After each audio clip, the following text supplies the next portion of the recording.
నమస్తే, welcome to Vidhatha news. Science ప్రోగ్రాంలో భాగంగా విశ్వంలో ఉండే రహస్యాల గురించి ఇవాళ తెలుసుకుందాం. అందులో ఒకటి చాలా సాధారణంగా మనం కూడా చిన్నప్పటి నుంచి వింటూనే ఉన్నాము, బ్లాక్ హోల్ అని చెప్పేసి. అక్కడికి దాని దరిదాపుల్లో ఏది వెళ్ళినా ఇంకా స్మాష్, అది మళ్ళీ దొరకదు, ఇలాంటి వార్తలు విన్నాము. అలాంటి సంఘటనల గురించి కూడా మనం చదివాము, విన్నాము. సో యాక్చువల్లీ ఈ బ్లాక్ హోల్ అంటే ఏంటి, అసలు దీని వెనుకాల ఉన్న రహస్యం ఏంటి, దాని గురించిన సైంటిఫిక్ అంశాల గురించి చెప్పడానికి మనతో ఉన్నారు నిట్ రిటైర్డ్ ప్రొఫెసర్ రామచంద్రయ్య గారు. అండ్ ఆయన జన విజ్ఞాన వేదిక ఫౌండర్ మెంబర్ అండ్ చెకుమికి పిల్లల సైన్స్ మ్యాగజైన్ ఎడిటర్గా కూడా వర్క్ చేశారు. ఆయనతో ఇప్పుడు మాట్లాడదాం. నమస్తే సార్. నమస్తే మేడం. సార్, అసలు ప్రతిసారి మీ గురించి ఉన్న మీ ఇంత పెద్ద ప్రొఫైల్లో 2 మాటలే కానీ అది చాలు, మాకు ఆ 2 చాలు. జన విజ్ఞాన వేదికలో పనిచేస్తున్నాము అనేటువంటి లేబుల్ చాలు మేడం. సో మీరు సైన్స్ గురించి, ఒక శాస్త్రీయత గురించి పనిచేస్తున్న వాళ్ళుగా మనకు విశ్వంలో అనేక రహస్యాలు, అంటే దాని వెనకాల రహస్యాలు తెలుసుకోలేక మనము దేవుడు ఎవరో నడిపిస్తున్నారు అనో, లేదంటే విశ్వంలో ఎక్కడో ఉన్నారు అని అంటాము. ఓకే, అవన్నీ మాటలు పక్కన పెడితే మనం ఎక్కువగా వినేది బ్లాక్ హోల్ గురించి వింటూ ఉంటాం సార్.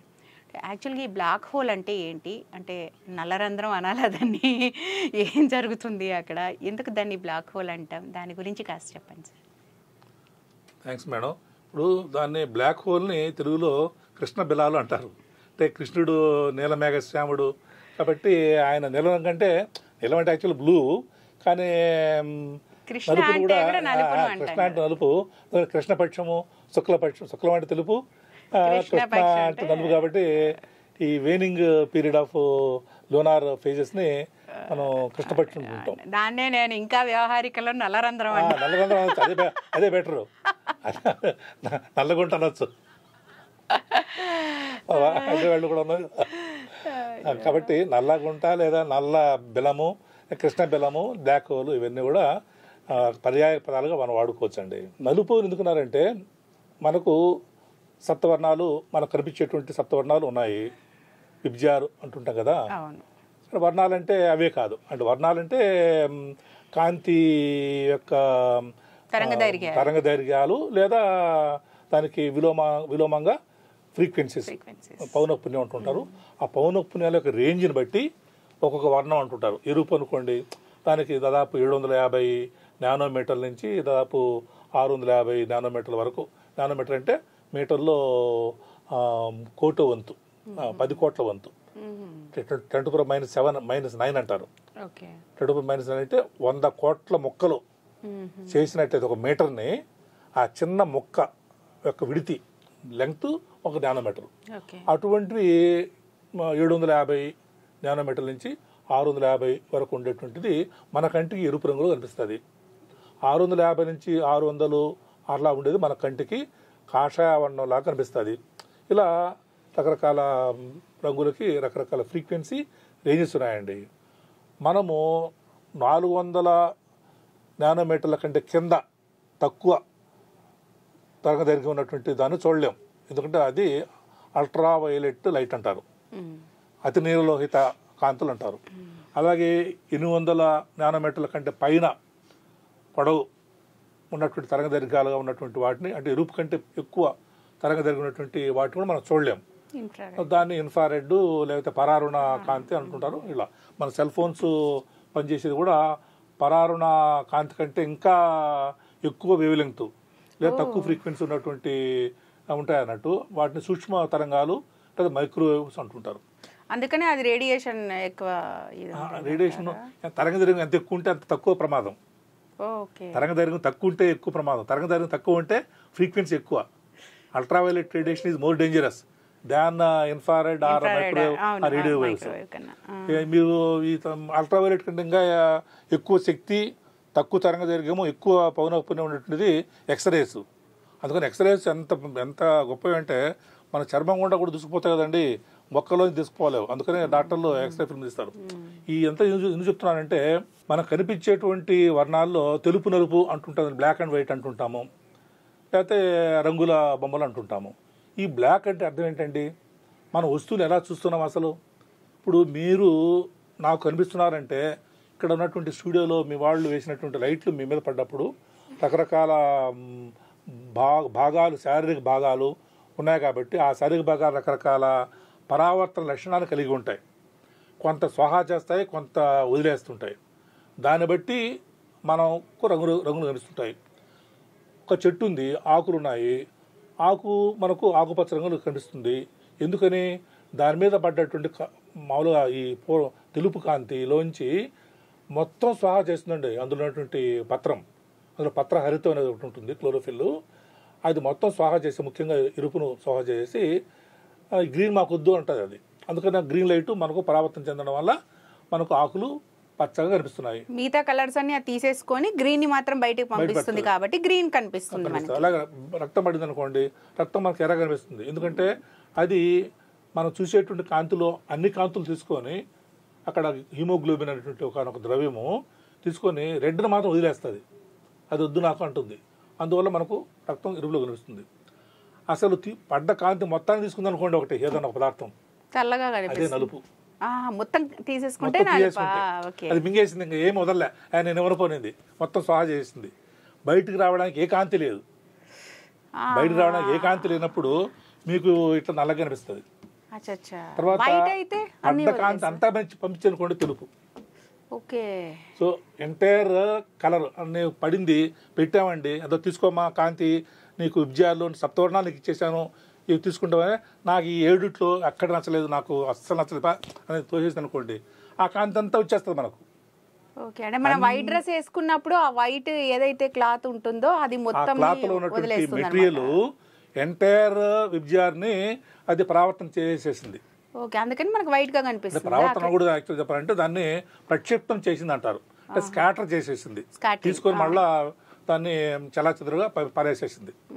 అప్పుడు మనకు ఆ వస్తువు తెలుపు కనిపిస్తుంది. చాక్ పీసు, పాలు, జిల్లేడు పాలు, ఇట్లాంటి తెలుపులో ఉండేవైనా సరే ధవళ వర్ణ కాంతిలో ఉన్నటువంటి కూడా ఆ పదార్థాలు తెలుపు కనిపిస్తుంటాయి. అన్ని తీసేసుకుంటేనేమో నలుపు కనిపిస్తుంది. కాబట్టి ఆ మీరు చెప్పినటువంటి కృష్ణ బిలాలు ఆ బ్లాక్ హోల్ మీద కాంతి పడ్డట్టయితే కాంతిని కూడా స్వాహా చేసింది కాబట్టి అందులోంచి ఏమీ బయటకు రాలేదు కాబట్టి దాన్ని నల్ల బిలము, నల్ల గుంట, లేదా నల్ల రంధ్రము, కృష్ణ బిలము ఇది అనొచ్చండి. ఇప్పుడు నలుపు రంగు దానికి కారణం. అంటే అదేమైనా హోల్ లాగా ఏమైనా గొయ్యి లాగా ఉంటుందా సార్? ఆ గొయ్యి అన్నమాట ఎందుకు వచ్చింది? కాంతే పడి రాలేదు. మనం న్యూస్ పేపర్లో తర్వాత అట్లాగే మీరు ఛానల్స్లో కూడా బోరు బావిలో పడ్డ బాలుడు బాగా రాలేకపోయాడు, గుంటలో పడ్డాడు అంటారు కదండి. దాని అంటే ఒక టన్నర్ కదండి, బోరు బావి కదా, బావి అంటే ఒక పెద్ద హోల్ కదా, ఆ హోల్లో పడ్డాడు కదా.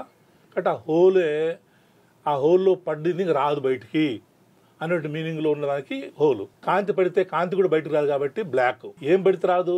కాంతి అనేటువంటిది చాలా చాలా అసలు బరువు ఏమాత్రం లేనటువంటి కణాలండి అవి. అవును, కాంతి కణాలు ఫోటాన్లు అంటుంటారు.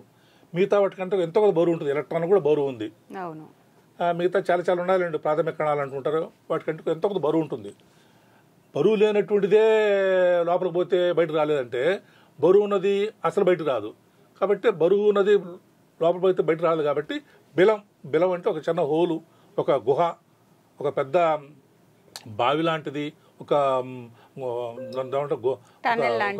టనల్, ఒక గుహ లాంటిది. కాబట్టి అది హోల్ అనే పేరుతో ఆ మాట వచ్చింది. మీరు అన్నప్పుడు కాంతి కూడా రావట్లేదు కాబట్టి బ్లాక్ వచ్చింది. కాబట్టి బ్లాక్ హోల్ అంటుంటాం. మరి బ్లాక్ హోల్ యొక్క రూపురేఖలు ఏంటి? పెద్ద సొరంగంలాగా ఒక తలుపులాగా ఉంటుందా, లేకపోతే ఒక ఏదో గుహలాగా, కొండలో ఒక గుహలాగా ఉంటుందా, లేకపోతే మనం స్ట్రా లాగా మనం ఏదో శీతల పానీయాలు తాగేటువంటి స్ట్రాలో హోల్ లాగా ఉంటుందా, నీళ్ల పైపులో హోల్ లాగా ఉంటుందా అని రకరకాల మనం భావించవచ్చు. కానీ బ్లాక్ హోల్కి ఏ రకమైనటువంటి రూపం ఉండదండి. ఎందుకంటే అది మొత్తం ద్రవ్యరాశిని ఒకనొక సూక్ష్మమైనటువంటి ప్రాంతంలోకి మిళితం చేసుకుంది. దాని ఏంటంటే తగ్గించుకుంది. ఎంత తగ్గించుకుందంటే గురుత్వాకర్షణ వల్ల ఉన్నదంతా కూడా ముడుచుకుపోయింది అన్నట్టు. ఎంత ముడుచుకుపోయిందంటే ఇంకా ఏమాత్రం చోటు ఉండదు. ఒక రకంగా చెప్పాలంటే, శాస్త్రీయంగా చెప్పాలంటే జీరో దాని అంటే ఘన పరిమాణం, zero volume but infinite density. అనంతమైనటువంటి సాంద్రత. ఎందుకు? అన్నిటిని ద్రవ్యరాశి బై ఘన పరిమాణాన్ని మనం సాంద్రత అంటుంటాం. ద్రవ్యరాశిని మాస్, మనకు బరువు నేను 85 కేజీలు అండి. ఇప్పుడు సెల్ ఫోను ఒక హాఫ్ కిలోగ్రాములు 500 గ్రాములు ఉండొచ్చు. దానికి ఒక ద్రవ్యరాశి ఉంటుంది కదండి, దాని మాస్ అంటారు కదా. అలాగే దీనికి పొడవు, వెడల్పు, ఎత్తు ఉన్నాయి కదా, దీనికి ఘన పరిమాణం కూడా ఉంది కదా. దీని యొక్క మాస్ని 500 గ్రాముల్ని దీనికి ఒక ఫర్ ఎగ్జాంపుల్ 10 ఘన సెంటీమీటర్ ఉందనుకోండి, 10తో డివైడ్ చేస్తే మీరు 500/10 మీకు ఏమొచ్చింది? 50 వచ్చింది కదండి. 50 గ్రాములు ఈజ్ డెన్సిటీ అంటుంటారు, సాంద్రత అంటుంటారు. అక్కడేంటి? ద్రవ్యరాశి ఏమో అనంతము, ఘన పరిమాణం ఏమో 0. అంటే any number by 0 is infinite అండి, అనంతం. కాబట్టి సాంద్రత అనంతము, చోటు అది ఆక్రమించేటువంటి స్థలం మాత్రము 0. అంటే బ్లాక్ హోల్ ఏ రూపంలో ఉందంటే రూపం లేనిదే బ్లాక్ హోల్. బ్లాక్ ఎందుకుంటారో చెప్పాను ఆల్రెడీ మీకు. అది ఎట్లా సార్, ఎట్లా అది కనిపెట్టారు? అది తర్వాత ప్రశ్నకు మీకు సమాధానం. అది ఏంటంటే బ్లాక్ హోల్ ఎలా ఏర్పడతాయంటే నక్షత్రాలు, ఇప్పుడు మనకు ఎలాగైతే జీవము, మరణము ఉంటుంది కదండి, మన దశలు కూడా ఉంటాయి కదా మనకు. బాల్యము, కౌమారము, యవ్వనము, వార్ధక్యము, ఇలా దశలు ఉన్నాయి కదా. నక్షత్రాలు కూడా వాటి యొక్క జీవితంలో దశలు ఉంటాయి. నక్షత్రాలుగానే పుట్టవు. నక్షత్రాలు ఎలా పుట్టాయి? చిన్న ధూళిలోంచి మన నిబులా అనేటువంటి ఒక మేఘంలోంచి కండెన్స్ కావడం వల్ల నక్షత్రాలు ఏర్పడతాయి. ఏర్పడ్డప్పుడు వాటికి అందులో ఎక్కువ భాగము హైడ్రోజన్ ఉంటుంది. హైడ్రోజన్ కలిసి హీలియం మారేటువంటి ప్రక్రియలో కేంద్రక సంలీన చర్యలు లేదా న్యూక్లియర్ ఫ్యూజన్ అనేటువంటి ప్రక్రియ ద్వారా మాస్ కొంత శక్తిగా మారుతుంది. ఆ శక్తే మనం చూసేటువంటి కాంతి. సూర్యుడు కూడా ఒక నక్షత్రం, నక్షత్ర కాంతి అనేది నక్షత్ర కాంతి అంటాం. మన సూర్యుడు లాంటి నక్షత్రాలు, మనం ఈ నక్షత్రాలు ఎక్కడుంటాయి? మన ఇళ్ళన్నీ కూడా ఒక గ్రామంలోనూ ఒక సిటీలోనూ ఉంటాయి కదండి. మనమంతా కూడా హైదరాబాద్ నగరంలో ఉన్నాము. రకరకాల పేటలు ఉన్నాయి, గచ్చిబౌలి ఉంది, ఇక్కడ పంజాగుట్ట ఉంది, ఎర్రమంజిల్ ఉంది, ఇట్లా ఉంటాయి కదండి. అలాగే కొన్ని గ్రామాల్లాగా నక్షత్రాలు ఇళ్ళు అనుకుంటే, కొన్ని గ్రామాలు వాటిని ఏమంటారంటే నక్షత్ర రాసులు అంటారు. కాలనీస్ లాగా వాటిని ఇంగ్లీష్లో గెలాక్సీలు అంటుంటారు. మనం ఉన్నటువంటి ఆ ఊరి పేరు మిల్కీవే గెలాక్సీ లేదా పాలపొంత నక్షత్ర మండలం, నక్షత్ర రాశి అంటుంటారు. ఇలాంటి నక్షత్ర రాశులు కొన్ని మిలియన్లు బిలియన్లు విశాల విశ్వంలో ఉన్నాయి. అలాగే మన ఓన్ ఈ మిల్కీవే పాలపొంత గెలాక్సీలోనే కొన్ని కోట్ల నక్షత్రాలు ఉన్నాయి. అటు నక్షత్రాల్లో సూర్యుడు ఒకటి. సూర్యుడి కంటే చిన్న నక్షత్రాలు ఉన్నాయి, సూర్యుడి కంటే కొన్ని వేల రెట్లు పెద్ద నక్షత్రాలు కూడా ఉన్నాయి విశాల విశ్వంలో. ముఖ్యంగా మన పాలపొంత గెలాక్సీలో కూడా సూర్యుడి కన్నా పెద్దవి కూడా ఉన్నాయి. సూర్యుడి కంటే చాలా పెద్దవి ఉన్నాయి. సూర్యుడు వచ్చేయమనుకుంటే దీనికి పోల్చుకుంటే నేరుగంత నక్షత్రాలు కూడా ఉన్నాయి. అవి ఎక్కడ విశ్వంలో? మనకు దూరంలో పాలపత్రలో కూడా ఉన్నాయి, పాలపత్రలో కూడా ఉన్నాయి, ఎక్కడైనా ఉంటాయి. అవి ఏర్పడేటప్పుడు ఎట్లా ఉంటుంది అంటే మేడం, మీరు ఒక పెద్ద రాయిని తీసుకున్నారు అనుకోండి, రాయిని తీసుకుని కుట్టారండి నేలకేసి, అన్ని ఈక్వల్గా వస్తాయి. మొక్కలు రావు, కొన్ని పెద్దవి వస్తాయి. అంటే తాకిడిని బట్టి పెద్ద మొక్కలు వస్తాయి, చిన్న మొక్కలు వస్తాయి. నక్షత్రాలు ఏర్పడే క్రమంలో కూడా ఈ బూజు, ఈ యొక్క మేఘం లాంటిలోంచి ఆ మేఘం కలిసిపోతే నక్షత్రాలు వస్తాయని చెప్పినారు కదండి నెబులాలోంచి. ఇప్పుడు మీరు చూడండి, మీరు పీచు మిఠాయి, మనం మార్కెట్లో పోయి పీచు మిఠాయి ఉంటుంది కదా, ఎలా ఉంటుంది? బూజుగా ఉంటుంది కదా. ఆ పీచు మిఠాయిని ఎవరైనా వచ్చేసి ఇలా నీడు కొట్టారు దాని మీద, మీకు కుంచుపోద్ది, తెలుసు కదా మీకు, కుంచుపోద్ది. కావాలంటే చూడండి ఒకసారి మీరు, దగ్గరికి అవుతుంది. ఆ దగ్గరికి అయినప్పుడు ఈక్వల్గా కావు కదా, ఒక లంపు ఎక్కువ కావచ్చు, చిన్న కావచ్చు. అలా పెద్ద లంపు పెద్ద నక్షత్రము, చిన్న లంపు చిన్న నక్షత్రం. అటువంటి మీడియం నక్షత్రం ఏంటంటే మన యొక్క సూర్యుడు. మరి ఇలాంటి నక్షత్రాలు ఏర్పడే కరెక్టే, మనం పుట్టినట్టుగానే అవి కూడా పుట్టాయి కరెక్టే. శాశ్వతంగా అలా ఉండిపోతాయా? మనం శాశ్వతంగా ఉంటామా? ఉండం. మనం 100 ఏళ్ళు పోతాం బాగా ఆరోగ్యంగా ఉంటే. సో విశ్వంలో ఏది కూడా శాశ్వతం కాదు. విశ్వంలో ఏది శాశ్వతం కాదు. మారనేది అంటూ ఏదీ లేదు. మార్పే మారదు. మార్పు అనేది శాశ్వతం తప్ప మార్పు రహితము, నేను ఏమాత్రం మార్పుకు లోను కానటువంటి ఒకనొక ఎంటిటీని అనుకోవడానికి లేదు. అటువంటి ఎంటిటీ కానీ అటువంటి ఇది కానీ అది కానీ లేదు. విశాల విశ్వంలో మార్పు జరుగుతుంటుంటాయి. ఈ నక్షత్రాల మార్పు జరుగుతున్న క్రమంలో కొన్ని నక్షత్రాలు ఏమవుతాయంటే వాటి యొక్క అంతిమ దశలో న్యూట్రాన్ స్టార్స్గా మారుతాయి. అంటే అవి పోయి అందులో ఉన్నటువంటి పదార్థం అంతా కూడా హైడ్రోజన్ హీలింగ్ మారుతుందన్నదండి. నక్షత్రాలు అంటే సొంతగా లైట్ ఇచ్చేటువంటి కాంతి జనకాలు అవి. అంటే they are all self luminescent objects. ఆ తర్వాత కొంతకాలం వాటి యొక్క శక్తి పోతుంది, దాని యొక్క ఇది పోతుంది. పోయిన తర్వాత అన్ని న్యూట్రాన్లే మిగులుతాయి. దాంట్లో ఎంత వివరం అవసరం లేదు. దాన్ని న్యూట్రాన్ స్టార్ అంటారండి. ఇంకొన్ని నక్షత్రాలు ఏం చేస్తాయంటే అవి కృష్ణ బిలాలుగా మారిపోతాయి. ఈ హైడ్రోజన్ హీలింగ్ మారే క్రమంలో వాటిని దూరంగా, అంటే సూర్యుడు పెద్ద పెద్ద గోళంగా ఉంది కదండి, ఆయన గాలి అయినా కూడా అది యాక్చువల్ గాలి మొత్తం, మళ్ళాగా ఇనుము గట్టిది కాదు అది. అదంతా హైడ్రోజన్ హీలియం రెండు గాలిలే. అయినా కూడా ఎందుకని ఒక పెద్ద రూపంలో ఉంది, ఒక గోళాకారం ఎందుకు ఉంది? మన భూమి లాంటి దాన్ని ఒక 20,000 దాన్ని పెట్టుకోలేనటువంటి ఒక రూపం ఎందుకు ఉంది అంటే అందులో రెండు పరస్పర విరుద్ధమైనటువంటి అంశాలు దాగున్నాయండి. ఒకటేంటంటే ఈ శక్తి వస్తుంది కాబట్టి శక్తి ఏం చేస్తుంది, వస్తువులు దూరంగా వస్తాయి. నీళ్ళని వేడి చేసాం అనుకోండి, దగ్గరగా నీళ్ళు ఏమవుతాయి, దూరంగా అణు రూపంలోకి వాయు రూపంలోకి వెళ్ళిపోతాయి. అంటే హీట్ అంటే ఎనర్జీకేమో వస్తువులో ఉన్నటువంటి కాన్స్టిట్యూయెంట్స్, దాంట్లో ఉన్నటువంటి సంఘటనలో ఉన్నటువంటి అంశాలు, ఇంటర్నల్ ఎంటిటీస్, ఈ భాగాల్ని దూరంగా నెట్టాలని ప్రయత్నిస్తుంది. ఇది వెలుగు శక్తి. కానీ ఇదే విషయంలో గురుత్వాకర్షణ కూడా ఉంది. వస్తువుల మధ్య ఆకర్షణ ఉంటుంది. రెండు వస్తువులు పరస్పరము ఆకర్షించుకుంటాయి, దగ్గరగా అవ్వడానికి ప్రయత్నిస్తాయి అనేది ఉంటుంది. ఇప్పుడు సూర్యుడు చాలా మనం చూస్తున్న నక్షత్రాల యొక్క దశ ఏంటంటే గురుత్వాకర్షణ బలీయంగాను, ఈ ఎంట్రోపీ అంటారు దాన్ని, ఇంతకుముందు చెప్పినటువంటి వేడి దాన్ని దూరంగా ఉంచేటువంటి లక్షణాన్ని ఎంట్రోపీ అంటుంటారు. దాని యొక్క ప్రభావం తక్కువగా ఉండడం వల్ల అవి ఒక చోట్లో ఒక రూపంలో ఉన్నాయండి. సూర్యుడు కానీ ఏ నక్షత్రమైనా ఉన్నాయండి. కాలక్రమేణా ఏమవుతాయంటే శక్తి బాగా తగ్గిపోవడం వల్ల అవి దగ్గరగా అయిపోతాయి. ఈ పదార్థం గురుత్వాకర్షణ బలీయంగా తయారై ఇంకా దగ్గర అయిపోతుంది, చిన్నగా అయిపోతాయి, ఇంకా చిన్నగా అయిపోద్ది. దానికి అంతం ఏముందండి ఆకర్షణకి? రెండు వస్తువులకి మధ్య ఆకర్షణ ఉందంటే పెనిట్రేట్ అయిపోద్ది కదా లోపలికల్లా, ఒకదానిలో ఒకటి గుంజుకుపోతాయి కదా, అదే బ్లాక్ హోల్.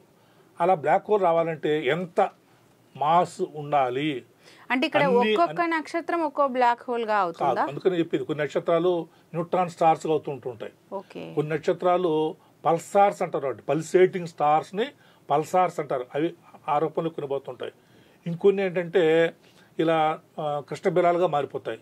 ఇంకొన్ని మన సూర్యుడు కృష్ణబిలం కాడు ఎప్పుడు కూడా, సూర్యుడికి ఉన్నటువంటి ద్రవ్యరాశి సరిపోదు. సూర్యుడు ఏమవుతాయంటే శ్వేత కుబ్జ, వైట్ డ్వార్ఫ్ అంటారు. వైట్ అంటే శ్వేత, కుబ్జ అంటే పొట్టివాడు, పొట్టి అంటే శ్వేత, వైట్ డ్వార్ఫ్గా అయిపోద్ది. అది ఇప్పుడు కూడా ఇంకా బ్లాక్ హోల్ కాదు.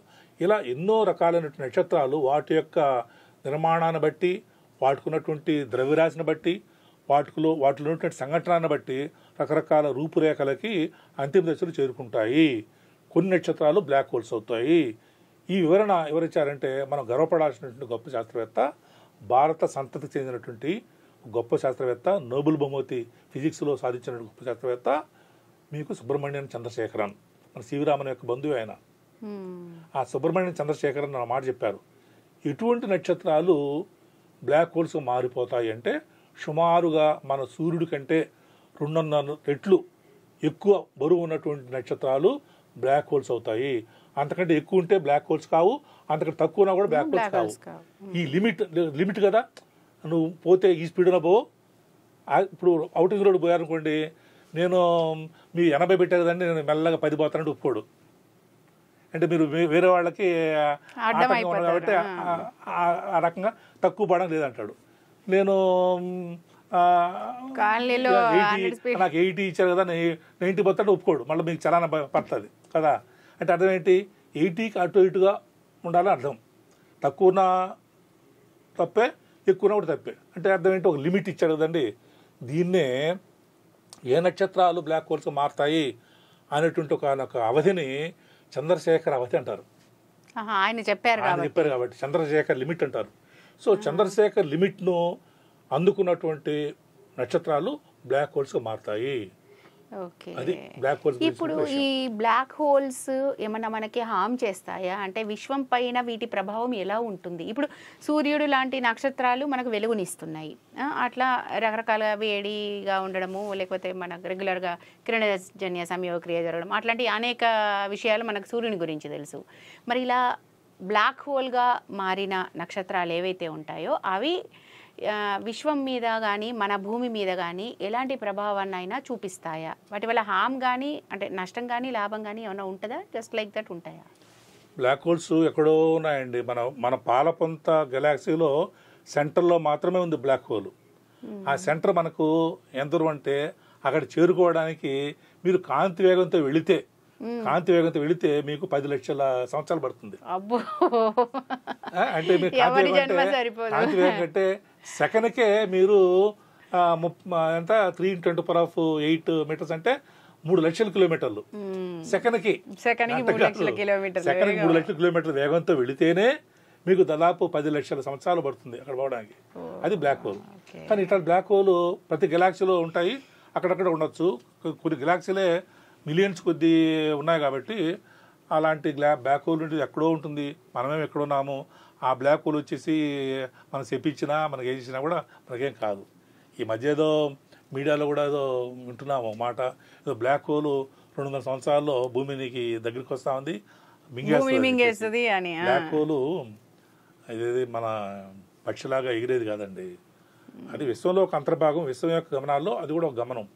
అంతేగానే మన నక్షత్రాలు దాటుకొని నక్షత్రాలని పక్క దోసేసి మన భూమి కోసంగా విత్ జియో ఫిజికల్ లవ్తో ఏమీ రాదు, అది అటువంటి ప్రమాదమే లేదు.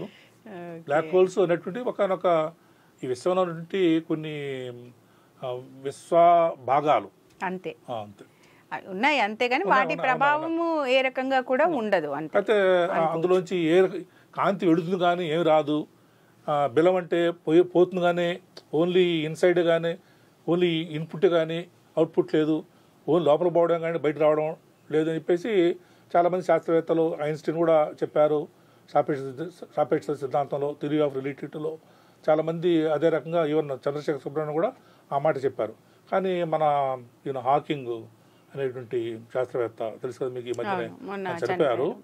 ఆయన తన సైద్ధాంతిక ప్రాతిపదిక మీద ఒక రేడియేషను, ఒక కొత్త రకమైన రేడియేషను బ్లాక్ హోల్స్ నుంచి వస్తుంది అని చెప్పి, అంటే దానికి రుజువులు లేవు ఇంతవరకు. థియరిటికల్గానే సైద్ధాంతికంగా మాత్రమే ఆయన కొంత దాన్ని రాబట్టాడు, డిరైవ్ చేశాడు. దాన్ని శాస్త్రవేత్తలు హాకింగ్ రేడియేషను, హాకింగ్ కిరణాలు అంటున్నారు. వాటికి ఏ రకమైన ఆధారాలు ఇంకా లేవు ఇప్పటి వరకు అయితే. ఎవిడెన్సెస్, ప్రాక్టికల్ ఎవిడెన్సెస్ ఏమీ లేవు మనకి. సో కాబట్టి ప్రస్తుతం అయితే బ్లాక్ హోల్ వల్ల మనకు వచ్చే నష్టం ఏమీ లేదు. ఎస్పెషల్లీ విశ్వానికి వచ్చే నష్టం లేదు, మనకు వచ్చే నష్టం అసలు లేదు. బ్లాక్ హోల్స్ చాలా ఎక్కువ బరువు ఉన్నటువంటి, తక్కువ స్థలం ఆక్యుపై చేసేట్టు కాబట్టి గెలాక్సీలుగానే, అంటే తన చుట్టూ ఉన్నటువంటి మంది మార్బలాన్ని కూడా లాగేసుకుంటూ దగ్గరికి వస్తున్నాయటండి. కొన్ని వేల కాంతి సంవత్సరాల దూరంలో అలాంటి 2 కృష్ణ బెలాలు ఢీకొట్టడం వల్ల మొత్తం ఆ ఢీకుట్టుడికి కంపనాలు వచ్చేసాయండి. మీరు తాళాలు తీసుకొని కొట్టారనుకోండి, చప్పలు కొడితే సౌండ్ వచ్చింది కదండి. తాళాలు కొడితే, భజన చేసేప్పుడు తాళాలు కొడితే సౌండ్ వస్తుందండి. ఆ తాళాల సౌండ్ అంటే అర్థం ఏంటి? తరంగాలు వచ్చాయి కదండి. అలాగే కృష్ణ బెలాలు 2 ఢీకొట్టడం వల్ల మొత్తం విశ్వంలోకి ఆ తరంగాలు వచ్చాయి. ఆ తరంగాలనే గురుత్వ తరంగాలు, గ్రావిటేషనల్ వేవ్స్ అన్నారు.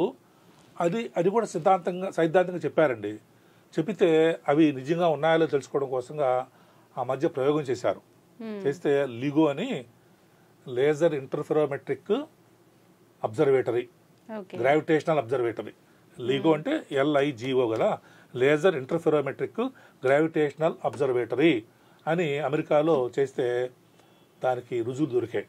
అందుకని వాళ్ళకి, ఆ శాస్త్రవేత్తలకి నోబెల్ బహుమతి ఈ మధ్య ఒక 5-6 సంవత్సరాల కింద, నాకు కరెక్ట్గా సంవత్సరం తెలియగానే ఈ మధ్యనే ఇచ్చారు నోబెల్ బహుమతి.